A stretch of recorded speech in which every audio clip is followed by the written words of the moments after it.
우리 옆 사람과 한번 인사하시겠습니다. 교회를 더욱 아름답게 지어갑시다. 그래요.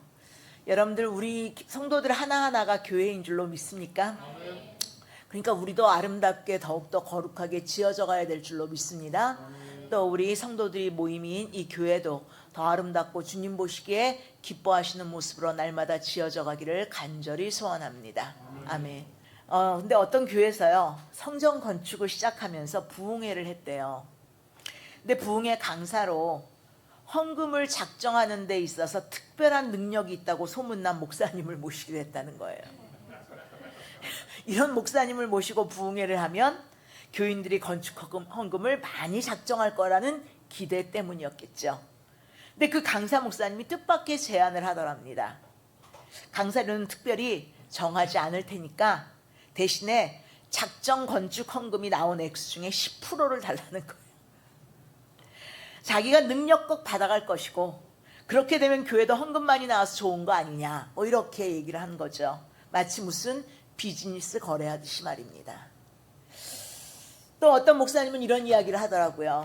교회 건축하는 동안에 교인들 가운데 30% 정도가 떨어져 나가더라.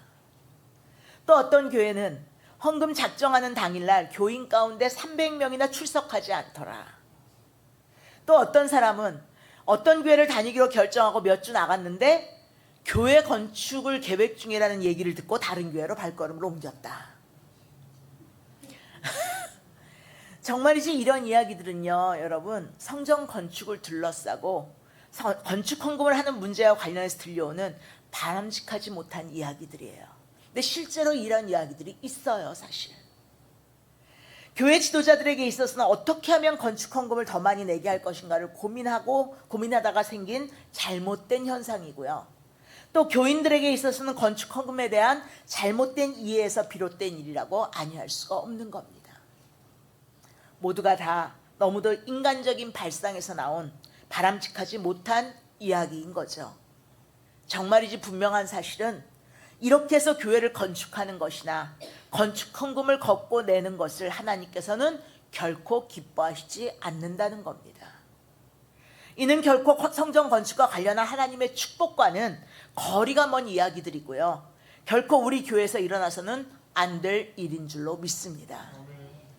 자, 한편 오늘 본문은 다윗 왕이 성전 건축을 준비한 내용을 기록하고 있는데 이 말씀 속에 우리는 다윗이 어떤 자세로 어떻게 성전 건축을 준비했는지를 확인해 볼 수가 있어요.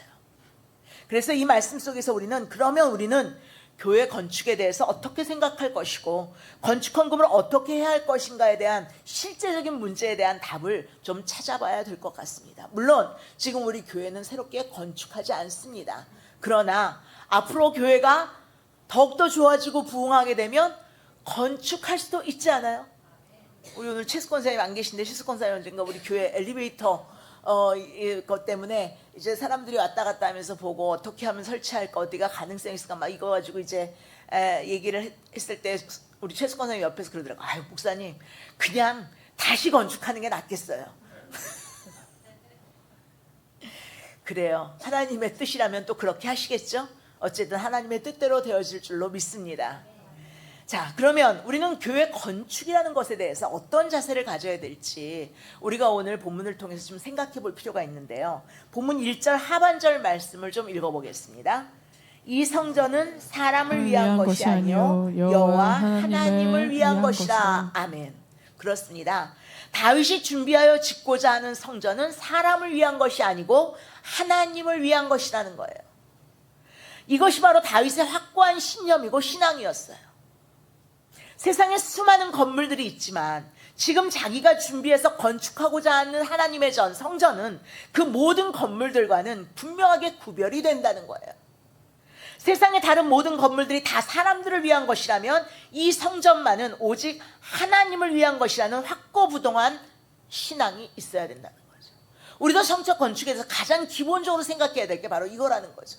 하나님의 성전을 건축하는 건 사람을 위한 것이 아니라 하나님을 위한 성전이다라는 생각을 가지고 해야 된다는 거예요. 바로 이 신앙이 다윗으로 하여금 그렇게 정성스럽게 최선을 다해서 성전 건축을 위한 준비를 할 수 있게 했던 거예요. 그렇습니다. 하나님의 성전은 다른 모든 건물들과 본질적으로 구별됩니다. 다른 모든 건물들은 사람들을 위한 거죠. 사람들의 편의를 위해서, 사람들이 좋도록 하기 위해서. 그러나 성전은 오직 하나님을 위한 것이 돼야 돼요. 이에 성전 안에서는 하나님께 예배와 기도와 찬양을 드리는데, 어떻게 하면 하나님께 더 정성을 다해 힘을 다해 신령과 진정으로 예배드릴 수 있는지, 어떻게 하면 하나님께 더욱더 열심히 계속적으로 기도하는 기도의 전을 만들 것인지, 어떻게 하면 찬양을 더 하나님께 아름답고 더욱더 최선을 다해 드릴 수 있을 것인지, 이런 것들을 늘 생각하며 성전 건축을 생각해야 된다는 거예요. 이 성전 안에서 성도들이 하나님의 말씀으로 훈련을 받고 하나님의 사랑 안에서 거룩한 교제를 나눠야 될 줄로 믿습니다. 이 성전에서 하나님께서 맡기신 일들을 수행해야 될 줄로 믿습니다. 이 성전에서 이루어지는 모든 일들은 궁극적으로 하나님을 위한 일이 되어야 된다는 거예요. 그래서 우리는 언제나 성전을 하나님을 위해 짓는다라는 걸 명심하셔야 됩니다. 저는 고 주기철 목사님의 1940년 일사각오라는 제목의 마지막 설교를 읽는 중에, 제가 들은 적은 없지만 읽는 중에 큰 감동을 받았어요. 그 일부분을 소개해보면 이렇습니다. 주님을 위하여 오는 고난을 내가 피하였다가 이 다음 내 무슨 낯으로 주님을 대하오리까. 주님을 위하여 이제 당하는 수욕을 내가 피하였다가 이 다음 주님이 너는 내 이름과 평안과 즐거움을 다 받아 누리고 고난의 자는 어찌하고 왔느냐라고 물으시면 나는 무슨 말로 대답할까. 주님을 위하여 오는 십자가를 내가 이제 피하였다가 이 다음 주님이 너는 내가 준 유일한 유산인 고난의 십자가를 어찌하여 왔느냐고 물으시면 나는 무슨 말로 대답하랴.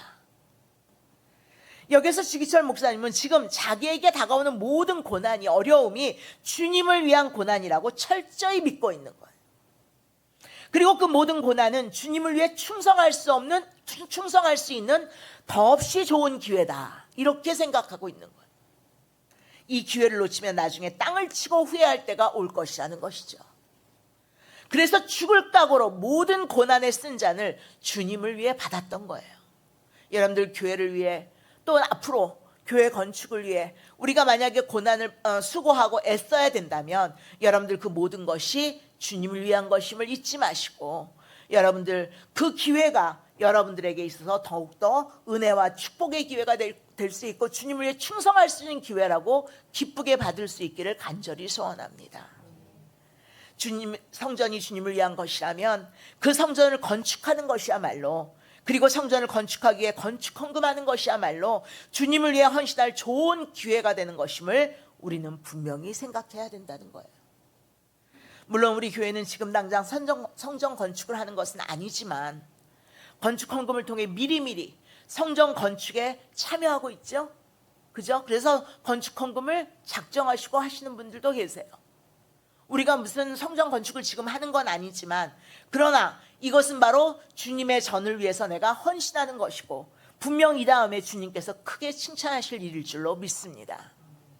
그러므로 사랑하는 성도 여러분, 성전 건축이야말로 오직 하나님을 위한 일임을 알고 우선 성전을 보다 아름답고 깨끗하게 가꾸는 일부터 시작해서 주님을 위해 성전을 건축하는 일과 관련해 최선을 다해 헌신하는 우리 모두가 될 수 있기를 간절히 축원합니다.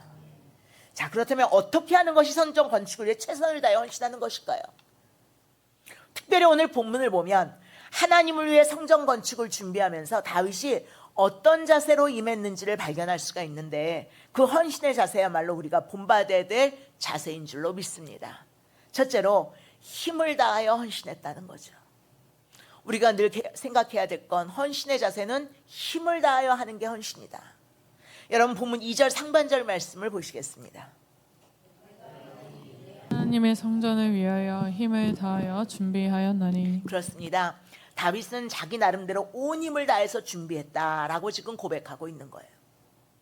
마가복음 12장 41절 이하에도 보면 예수님께서 헌금에 관해 가르쳐주시는 말씀이 기록되어 있는 것을 볼 수가 있죠. 예수님 당시 성전뜰에는 헌금함이 놓여 있었어요. 성전뜰에. 근데 이 헌금함에는 의무적으로, 그 당시에 의무적으로 모든 하나님의 그 백성들이라면 내야 하는 성전세, 또 재물, 헌금, 이게 기본적으로 해야 되는 게 있었고요. 그거를 내는 헌금함이 하나 있었고, 그 다음에 그 옆에 헌금함이 또 하나 있었는데, 그거는 가난한 사람들을 구제하거나 성전 유지 공사, 성전 유지 보수 공사를 위한 헌금을 하는 게 있었어요. 그러니까 옛날부터 성전에는요, 건축 헌금을 하는 그 헌금함이 따로 있었다는 거예요.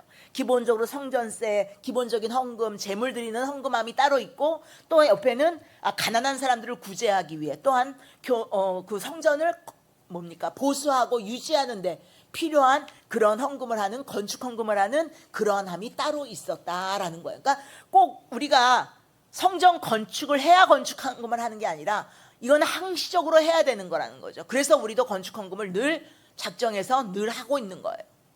자, 그리고 이 헌금함 곁에 제사장이 앉아서요, 헌금을 수납하면서 그 액수를 공개했어요. 근데 어느 날 예수님께서 제자들과 함께 이 헌금함 옆에 앉으셔서 헌금하는 상황을 지켜보시죠. 그러자 많은 부자들은 나름대로 많은 헌금을 하고 자기의 공로를 과시했어요. 그러나 가난한 과부 한 사람이 헌금함 앞에 서서 2렙돈을 넣는 거예요. 자, 여기서 렙돈은 당시 가장 작은 화폐 단위를 말합니다. 이 2렙돈은 오늘날 우리 돈의 가치로 환산하면요, 노동자 하루 품삯의 128분의 1 정도 되는 거예요. 128분의 1 계산해 보세요. 오늘 하루 임금을 만약 10만 원에서 15만 원 정도를 한다면 그러면 한 1,000원 정도 되는 거예요. 1,000원도 채 안 돼요. 그런데 사실 이 헌금은 의무적인 것은 아니었다 그랬죠? 예. 구제를 하거나 아니면 성전 유지 보수를 위해서 하는 헌금이란 말이죠. 의무적인 것은 아니었는데 이에 부자들은 그래도 많은 헌금을 하며 자기 과시를 했고요. 이 가난한 과부는 자기도 가난하지만 더 가난한 사람들을 돕는 일에, 그리고 성전을 유지 보수하는 일에 참여하기 위해서 이 헌금을 했다는 거예요. 가진 것은 없지만 더 가난한 사람을 돕기 위해, 그리고 성전을 보수하는데 헌신하기 위해 나름대로 힘을 다해 헌금한 거예요. 그러자 그것을 본 주님께서 제자들에게 이렇게 말씀하시죠. 마가복음 12장 43절 하반절이에요. 읽어보겠습니다. 내가 진실로 너희에게 이르노니 이 가난한 과부는 헌금함에 넣는 모든 사람보다 많이 넣었도다. 이 과부가 가장 헌금을 많이 했다라고 말씀하신 거예요. 사실상의 액수로는 아주 적게 헌금한 것인데, 부끄러운 일인데 주님은 가장 많이 헌금했다고 말씀하세요. 그 이유가 무엇입니까? 그 과부에게 있어서 지금 그녀가 헌금한 2렙돈은 당시 그녀가 가진 모든 소유였다는 거예요. 자기가 할 수 있는 온 힘을 다해서 헌금한 거예요. 그렇습니다. 사람은 단지 피상적인 액수만 보고 헌금을 많이 했는지 적게 했는지를 평가합니다. 그러나 하나님께서는 힘을 다했느냐 다하지 않았느냐로 헌금을 많이 했는지 적게 했는지의 여부를 판가름하신다는 거예요. 다시 말하면 하나님께서 헌금한 것에 대해 다른 사람과 비교해서 많고 적음을 따지지 않으신다는 거예요. 사람들 각자 형편에 따라 그가 진정 최선의 힘을 다했느냐를 보시는 줄로 믿습니다. 그렇습니다. 이에 다윗은 자신의 힘을 다해서 성전 건축을 준비했어요. 최선을 다했다는 거예요.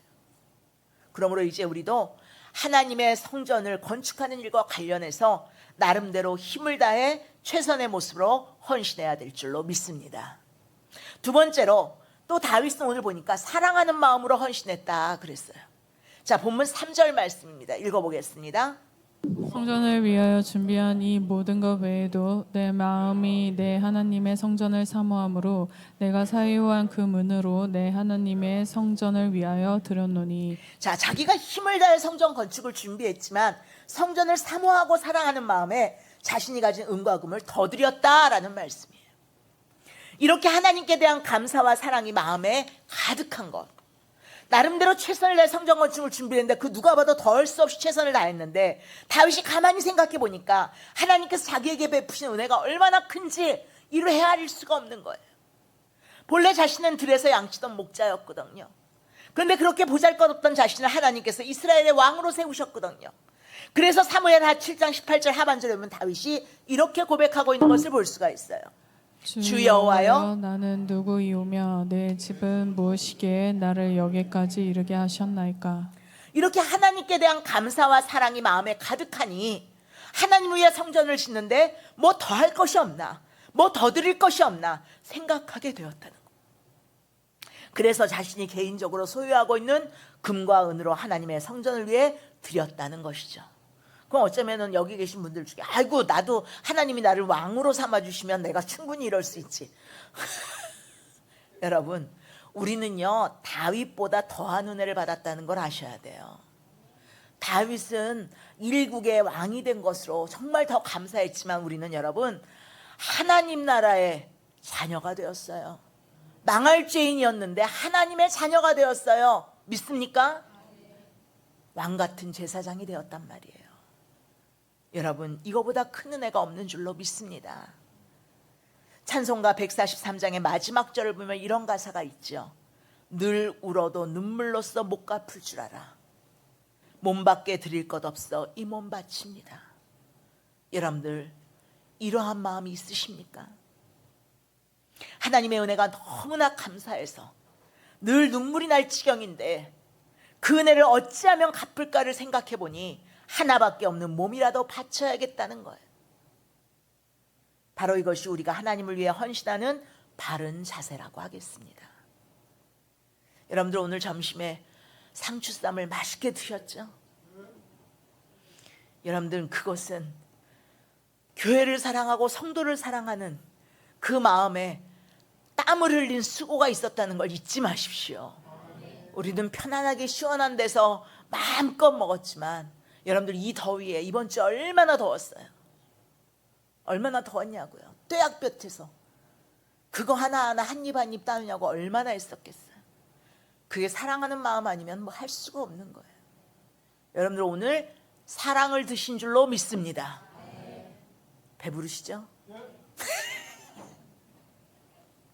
그래요. 바로 이것이 우리가 하나님을 위해 헌신하는 바른 자세인 거예요. 먼저 하나님께 받은 바 은혜와 사랑에 감사해야 됩니다. 그리고 그 은혜와 사랑을 주신 하나님께 감사와 사랑을 드리는 마음으로 헌신해야 될 줄로 믿습니다. 내 가진 거 다 드려도 내가 받은 하나님의 은혜와 사랑을 다 갚을 수 없다는 사랑의 고백으로 주님께 헌신해야 될 줄로 믿습니다. 세 번째로 오늘 다윗은 보니까요 즐거이 헌신했다 그랬어요. 오늘 본문 5절 하반절 말씀 보시겠습니다. 오늘 누가 즐거이 손에 채워 여호와께 드리겠느냐 하는지라. 다윗은 먼저 힘을 다해서 그리고 사랑하는 마음으로 성전 건축을 위해 헌금했다 그랬죠. 그리고 백성들에게도 이에 참여할 걸 당부하면서 뭐라 그러냐면 즐거이 드려라 이렇게 얘기했어요. 그래서 6절을 보니까 이에 모든 가문의 지도자들과 이스라엘 모든 지파의 지도자들과 천부장과 백부장과 왕의 사무관이 다 즐거이 드리되 그랬단 말이에요. 먼저 나라의 지도자들이 즐거이 성전 건축 헌금에 참여했다는 거예요. 그리고 9절에 보면 백성들은 자원하여 드렸으므로 기뻐하였으니 곧 그들이 성심으로 여호와께 자원하여 드렸으므로 다윗 왕도 심히 기뻐하니라 라고 그랬어요. 이제 모든 백성들이 실로 기쁜 마음으로 자원해서 성전 건축 헌금에 참여했다는 거예요. 우리도 그렇게 해야 될 줄로 믿습니다. 교회 지도자들로부터 평신도에 이르기까지, 나이 많은 어르신부터 어린아이까지, 형편이 나은 사람부터 형편이 어려운 사람에 이르기까지 모두가 즐거이 하나님의 성전 건축에 참여해야 되는 겁니다. 먼저 지도자들이 앞장을 서야 돼요. 교회 지도자들은 말만 앞세우는 사람들이 아닙니다. 교회가 필요로 할 때 즐거이 앞장을 설 줄 알아야 돼요.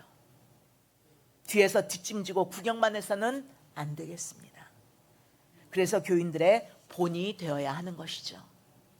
그리고 다음으로 온 교인들이 다 참여해야 되는 거예요. 저는 어쩌면 우리 교회에 큰 부자가 없는 것을 오히려 감사하게 생각합니다. 한두 사람 큰 부자가 있어서 교회의 모든 일을 도맡아 할 수 있겠지만 정말이지 바람직한 일은 모든 교인이 십시일반 벽돌 하나 쌓는 마음으로 빠짐없이 교회를 위해 헌신하는 것이 무엇보다 귀하고 중요한 줄로 믿습니다.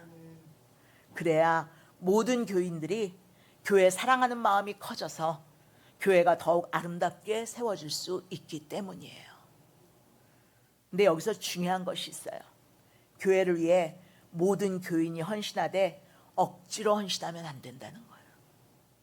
마지못해 교회 건축을 위한 헌금에 참여해서도 안 됩니다. 아멘. 오늘 건축부 헌신 예배를 드리면서 미리 말씀드리는 거예요. 인색한 마음으로 참여해서도 안 됩니다. 오늘 본문에 나와 있는 것처럼 어떻게? 즐거이 참여해요. 따라합시다. 즐거이 참여합시다. 나중에 제가 그렇게 하는지 안 하는지 볼 거예요. 즐거이 참여하는지. 그렇게 즐거이 드린 뒤에는 기쁨이 충만해야 될 줄로 믿습니다. 그래야 그 헌신이, 그 헌금이 복이 되는 줄로 믿습니다. 사랑하는 성도 여러분, 그럼 어떻게 우리가 다윗처럼 힘을 다해서 사랑하는 마음으로 그리고 즐거이 교회 건축을 위한 헌금에 참여할 수 있을까요? 간단해요. 기도로 준비하시면 돼요. 기도로 먼저 준비해야 돼요. 하나님을 향해 기도하면 인간적인 생각을 극복할 수 있어요. 사람들의 시선을 의식하지 않을 수 있어요. 하나님 앞에서 우리가 진정 어떠한 자세로 교회 건축을 위한 헌금에 참여해야 할 것인가를 깨달을 수가 있게 됩니다. 그 옛날 아나니아와 삽비라는 헌금하고도 징계를 받아 죽임을 당했죠. 왜 그랬습니까? 헌금을 잘못했기 때문이에요. 헌금을 하는 것만이 능사가 아니에요. 헌금하되 바른 자세로 잘 드려야 돼요. 하나님은 무엇이 부족하고 없는 분이십니까? 하나님은 하나도 부족한 것이 없으시고요. 없는 분이 아니세요. 그러니 하나님의 집인 교회에 헌금하면서 적선하듯이 헌금하면 안 된다는 거예요. 또한 하나님은 빚을 독촉하시는 분도 아닙니다. 이에 빚 갚듯이 헌금해서도 안 됩니다. 하나님을 위해 드리는 헌금은 실로 헌금답게 드려야 돼요. 그러려면 기도해야 됩니다. 헌금하기 전에 기도하셔야 돼요. 그래서 인간적인 생각으로 판단해서 결정하지 마시고 성령께서 감동케 하시는 가운데 그 자세를 바로 하고 헌금을 드려야 하는 거예요. 한편 사무엘하 7장을 보면 다윗 왕이 나단 선지자에게 하나님의 성전을 지어 봉헌하고 싶다고 말하죠. 그죠? 근데 하나님이 사실 허락하지 않으세요. 누구한테 허락하세요? 솔로몬, 다윗의 아들 솔로몬에. 근데 그때 하나님께서요, 나단 선지자에게 하나님의 성전을 짓고 싶다고 얘기했을 때 하나님께서는 나단 선지자에게 다윗을 축복하라 라고 명하세요. 여러분들 이게 무슨 얘기냐면 성전 건축하려는 하나님의 집을 내가 정말 힘을 다해서 즐거이 정말 하나님 앞에 드리려고 하는 그 마음만 먹었는데도 하나님께서 다윗을 축복하셨다는 거예요. 그리고 그 축복의 내용이 실로 어마어마해요, 여러분. 나머지 사무엘하 7장을 보세요. 명예, 나라의 평안, 나라의 번영, 그리고 자손 대대까지 이어지는 복을 약속하십니다. 성전을 지어서요? 아니요. 하나님을 위해 사랑하는 마음으로 성전을 건축하고자 하는 마음만 품었는데도 하나님이 그 마음, 진실된 마음을 보시고 축복하셨다는 거예요. 그렇습니다. 성전 건축에 참여하는 사람들, 특히 다윗처럼 힘을 다해서 참여하는 사람들, 사랑하는 마음으로 참여하는 사람들, 즐거이 참여하는 사람들, 하나님은 그들을 놀랍게 축복하시는 줄로 믿으시기를 바랍니다. 부디 이 축복이 하나님을 위해 세워진 성전을 더 아름답게 가꾸고 보수하고 건축하기 위해 힘을 다해 사랑하는 마음으로 즐거이 헌신하는 우리 모두에게 넘치게 되기를 예수님의 이름으로 간절히 축원합니다. 기도하시겠습니다.